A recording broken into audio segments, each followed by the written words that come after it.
What is up? Welcome back to Project Freelance. I hope you guys are surviving. I hope you're thriving. I hope you're doing well. I hope you're staying busy.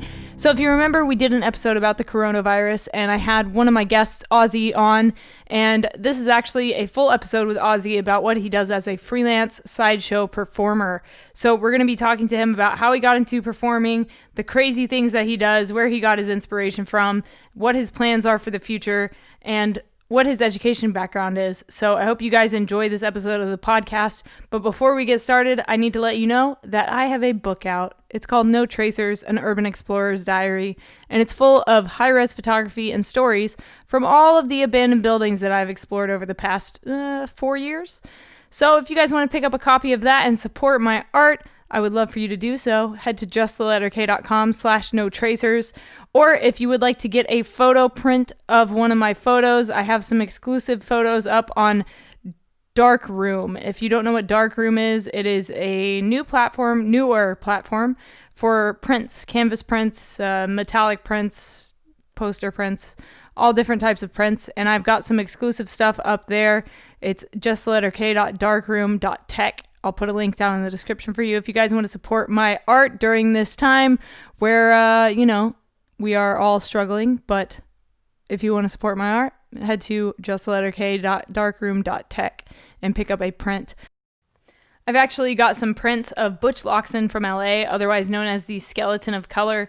If you guys like what he does as a performer and you would like a print of him, I actually have some prints on the Darkroom page. So if you want to check it out, links are down in the description.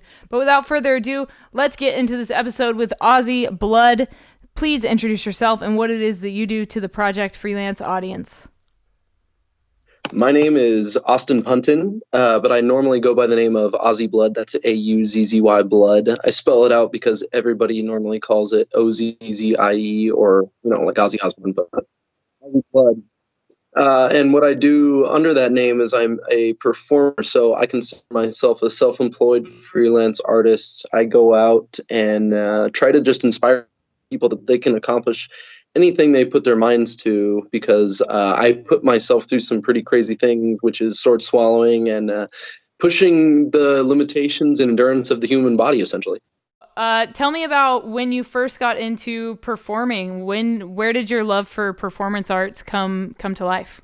This is a very, very interesting story. I believe in synchronicity, so I believe in certain things. Like you said, the ripple effect, one thing happens and it causes a chain of events to happen. So throughout my life, I was just always the weird kid. I was always the awkward kid. I'm an only child, so I grew up with a lot of alone time and time to expand my imagination.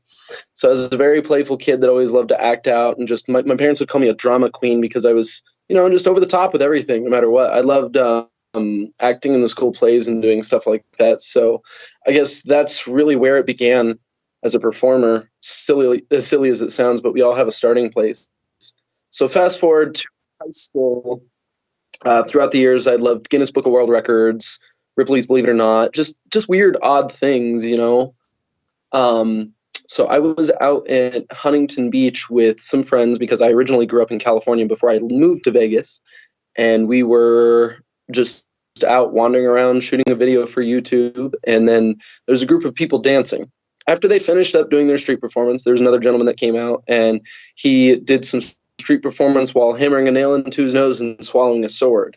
Well, that was the first time in 2011 I had ever seen that live in front of my face, like for real. You see it on television or in a book or a photo, and you're like, there's something about it that makes you just doubt it. But when I saw it live for the first time, there was something in it that just was like, holy crap, there's no magic. This is real. Wow.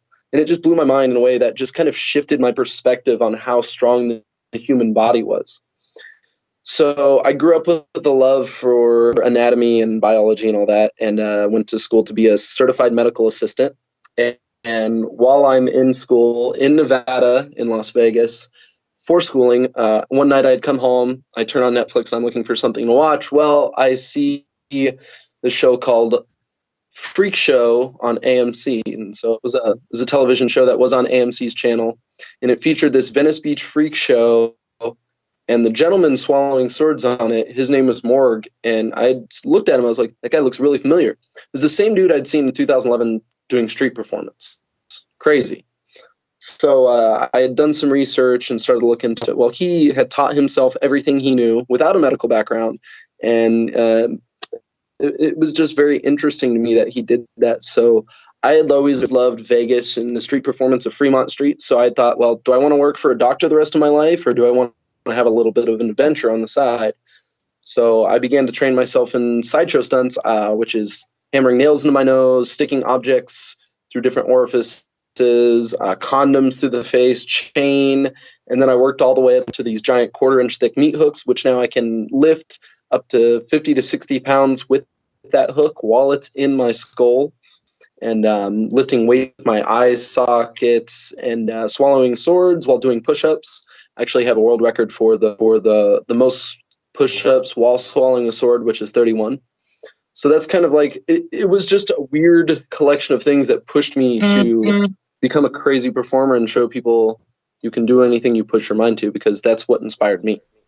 So first of all, rest in peace to the Venice Beach Freak Show. I absolutely loved that place, and the show itself was super, super fascinating and super interesting, and getting to see Morg perform live is there's nothing like it. You know, he's a very unique character and he's a great performer. So it's cool that you've got, you know, you saw him when he was on the street performing, and then you got to see him on TV. I think that was probably super inspiring to you. Can you talk a little bit more about seeing that, seeing him go from the street to on TV, and what that did for you? Yeah, so after I became really fascinated, watching the show, I became really fascinated with him as a person. So I followed him on social media, and noticed he was very philosophical, which also intrigued me. I would say I'm more philosophical and into philosophy and just the knowing of the self because of him.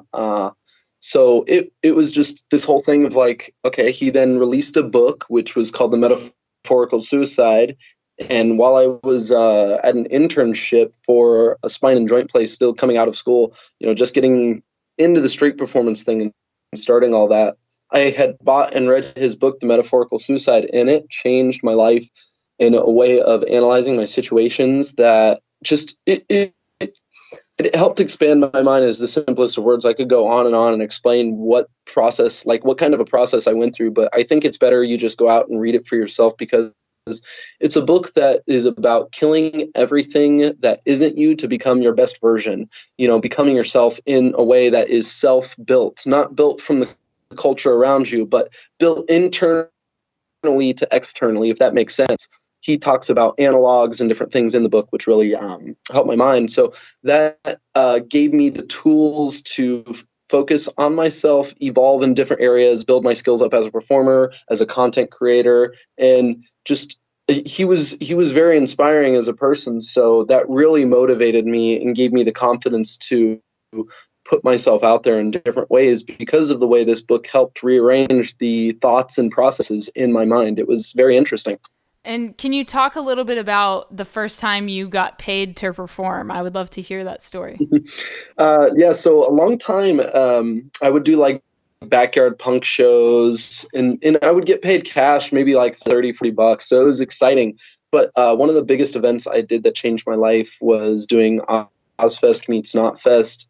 When you're a street performer, you have to go out there and wrangle a crowd. So you have to really work for it, which is one of the most difficult things people don't realize. You're having to do whatever you can to keep these people's attention. And a person like me out there in gothic looking makeup, shoving things in my face, I could easily scare people away, but somehow I kept their attentions. So like doing Ozfest meets Knotfest in 2016 was a big deal, because there was an audition going around for it, and I'd gotten onto the group with I believe there was like 80 other sideshow performers. And it was a marvel to just get paid a decent amount of money instead of like $30 or $40 to go there. Plus, I left with over $500 in tips. So it was really a big thing. Just like, okay, I can make a living off this if I keep going with it. I had felt that way before with the street performance, but after doing an event like this, I had also gotten to go up on stage with Suicide Silence. Are you probably familiar with them. I'm very familiar with them. Yeah, they had come to our freak show the first night of Ozfest, and they had come through as like a VIP group. I recognized Mark and the rest of the guys from the band, and I have the tattoo of the Black Crown on my back. So I went out, performed shirtless, and then my manager talked to theirs, who was organizing everything, and he got me up on stage with them the next day during the show. It was just crazy because I was on stage Fest on a stage where thousands of bands have played before, like same area. It was just a dream come true because I looked out in that crowd and it was just a sea of people moshing and dust, and it was just like humbling to be, oh my gosh, I got here. I made it with my favorite band in a place I never expected to be. What the hell is going on? So that really sharpened my mind and just made me like want to pursue it even more. Along with, I was getting people's responses of like inspiring them, and they were saying, wow, you're this weird guy that's like, you don't take shit, you don't let people put you down for the way you dress, you put on this makeup, people call you whatever they say. I've been called a faggot, a loser, an emo, whatever, everything in the book, and I still push on, and I laugh at everything all the people that try to say negative things to me. I laugh because it's like, you're not affecting my life in any way that's going to stop me from doing what I'm doing, so I'm just going to keep doing it. Absolutely. And so getting to go and perform on stage with like your favorite band, like what a surreal experience. I have a similar story. The first time I ever got to go like on stage as a vocalist was with the band Motionless in White. They pulled me on stage for a song at Vans Warped Tour in front of thousands of people because they had seen a cover that I did of one of their songs on YouTube. So I can totally relate to that feeling of, getting to be on stage with one of your favorite bands. So that's super amazing that you got to do that. And congratulations on such a huge opportunity for you. Congrats to you too. That's awesome. I love Motionless Light myself. I've seen them live plenty of times. Oh, they're so good. They're so, so good. So how long did it take you to find your value in the industry? Like what were you charging people when you first started out? And then after this show, like where did your rates go from there? It's always been a hard thing to try and find a rate as a sideshow performer because we're such a very, very faux pas niche, market. It's people are afraid to pay us amounts of money because we're endangering our lives. So there's like a lot of times I have to go to shows and sign waivers. No matter what I'm getting paid, I have to sign a waiver that if I get hurt or injured, the company paying me to do so is not responsible for it. But when I was first starting out, I would just honestly accept any sort of payment I could get because it was harder to just find gigs that would accept me. So it was the whole, I'll do it for tips kind of thing at first. And I'd say around 2016 to 2017 is when I really started getting popular to where people were booking me consistently. And from there, I usually make my minimum rate. It was like $50 to $100 for any type of sideshow performance, and then I'd vary it out depending on the time. And now that I've worked with Cirque, I don't take anything less than usually $100 an hour, depending on travel and everything added onto that, because what I do is dangerous and I could risk my life at any moment. Sure, it's just a short amount of entertainment, but it should be valued just as anything else because it's actually such a skill that very little amount of people can do. We're actually 0.05. What is it? We're less than 1% of the population of sword swallowers. I mean, there's maybe 1,000 sword swallowers in the world, let alone sword swallowers to the caliber of what myself and Andrew S. and a couple of other people in the industry can do at the level we do it at. So it's really hard to find and understand our own value because there's so much of it. But we also no party is going to always hire us if we ask for over $1,000 a show, which is really, to me, what sword swallowing is worth. Like, I'm sticking a blade in my body. Come on. Yeah, no, I completely agree. I feel like you guys should get paid even more than other performers because you are putting yourselves at risk to do this kind of stuff. And it's such a unique form of art that you're doing. I think it is very valuable. And so people out there listening that are, potentially looking to hire sideshow performers, you guys should definitely pay them more than like $50 for a performance, so it's the craziest controversy, because where do you really draw the line at value of risking somebody's life and them leaving you with a memory you'll have for the rest of your life? Mm-hmm. Oh yeah, absolutely. So let's talk about how you got in with the Cirque. Tell me about that because I love the Cirque. In with the Cirque du Soleil. I love the Cirque too. I'd seen my first Cirque show in 2016 when I was becoming a performer. My dad got us tickets for Christmas, and when I saw my first Cirque show, it was Caw at the MGM. I was blown away. I was inspired by it. I was like, this is where I want to be one day because of the level of caliber of stage effects and performance they've used. It was in 2018, like around October to November. There was an article and an ad circulating from the Cirque website and their casting pages saying they were looking for a performer, a freak show artist with skills with nails, knives, swords, hooks, electricity, etc. So that narrows down what I do to a T. So I had so much hesitation of like, no, I'm not going to get it because I was so young and so new into the industry and still am compared to other performers out there. Put all my work together from my YouTube and all the content I had, and I submitted my audition. And then they were contacting me to my audition in November 26th, I think. And then I heard back from Cirque by December 4th saying they were interested in working with me.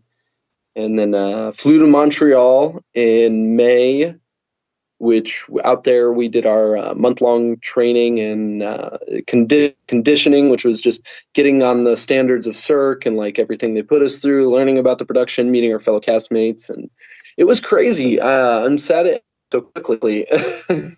Yeah, I mean, I don't know if you want to talk about or can talk about why it ended so abruptly and so suddenly. I was actually supposed to go to a show, but the day I arrived in Vegas was the last day of the show.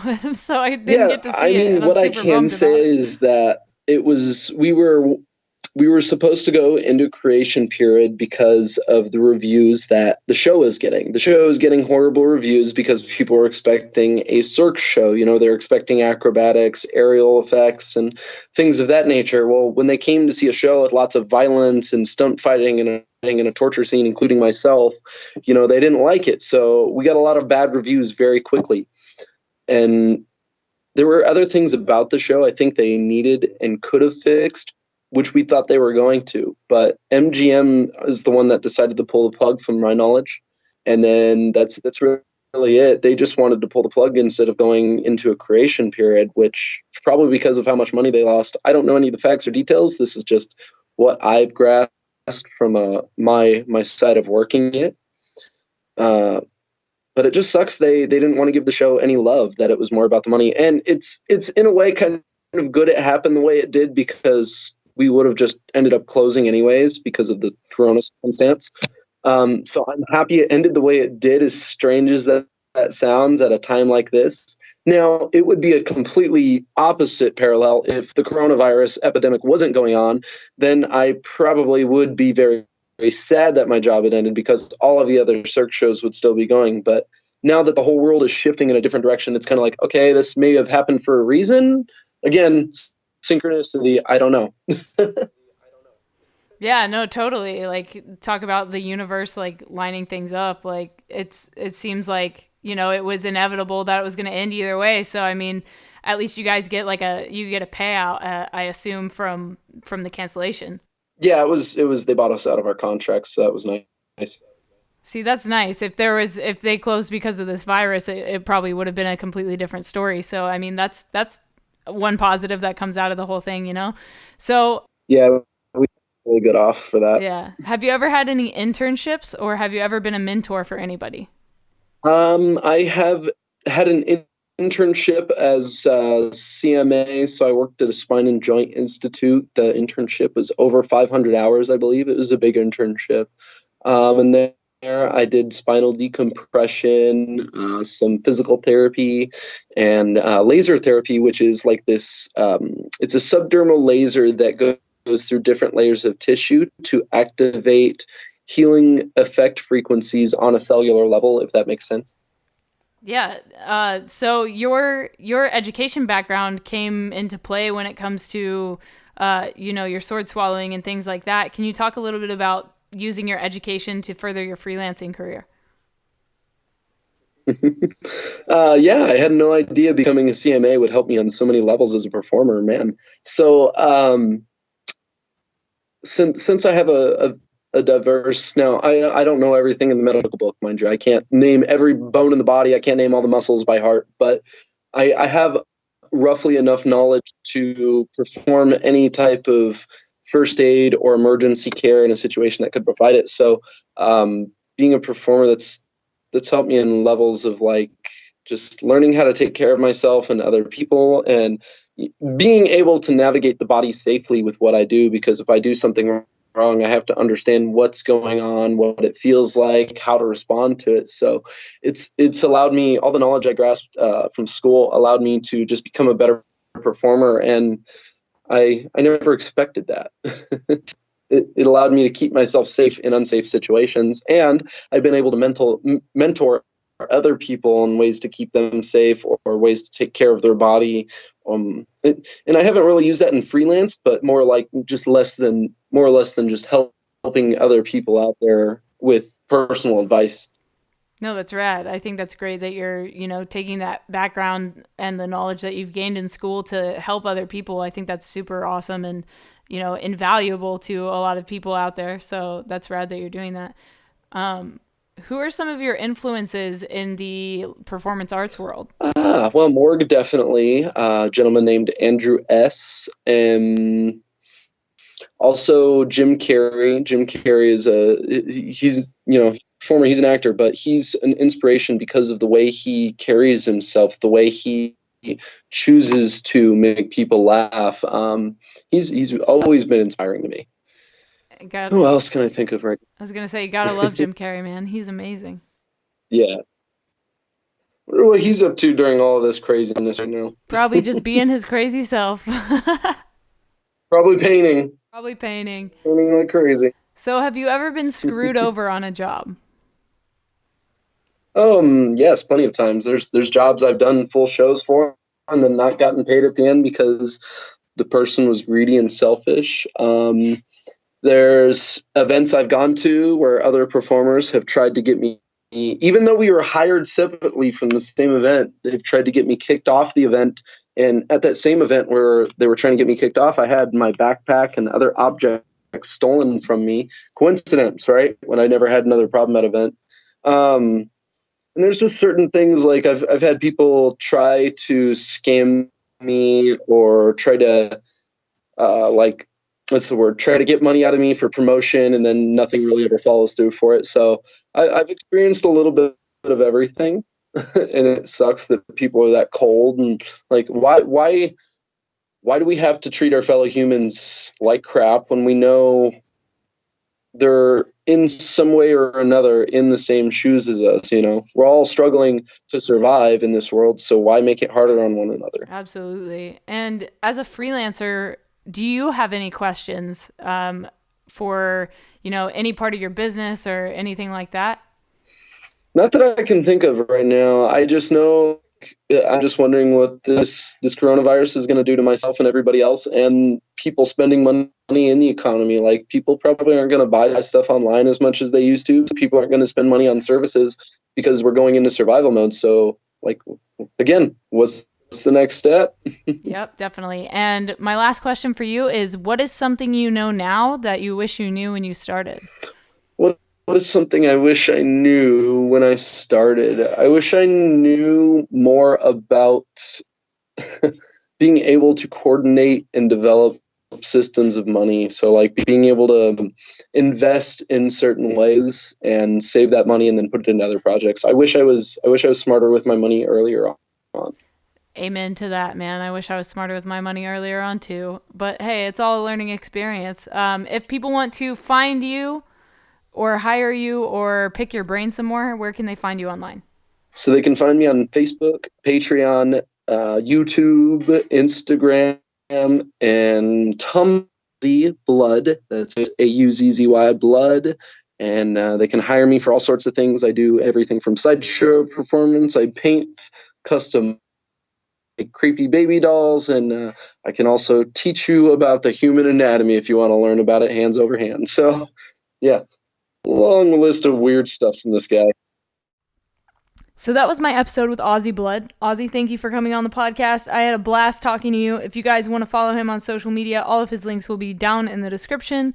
And along with his links, there are a bunch of affiliate links down in the description for camera gear, or backpacks, or solar chargers. There's a bunch of stuff down in the description. Check it out. If you need any of that gear, I do get a little bit of a kickback whenever you purchase through my links, so thank you in advance for doing that. And if you liked this episode of Project Freelance and you're new to the podcast, hit that subscribe button. You might not be subscribed, but I would like you to come back next Monday for our next guest on this podcast. I'm not going to tell you who it is, because if you want to know who the next guest is, you can either join the Patreon, which is linked in the description, or you can follow us on Instagram or Twitter at Project Freelance. Again, the links are down in the description, but I post on the Friday before. I post a little teaser of the episode, and then the Patreons get the episode a day early. So if you guys want to get the podcast early, head to patreon.com/justtheletterk. But like I said, if you guys leave feedback, I will send you a signed photo print. So leave a rating, leave some feedback, help the podcast grow, and you get something out of it too. Thank you guys for listening to Project Freelance. My name is Kay Nagonio. I am your host here on this podcast. I will talk to you next Monday at 7 a.m. Pacific Standard Time. Stay strong, keep enduring, go out, and go create something.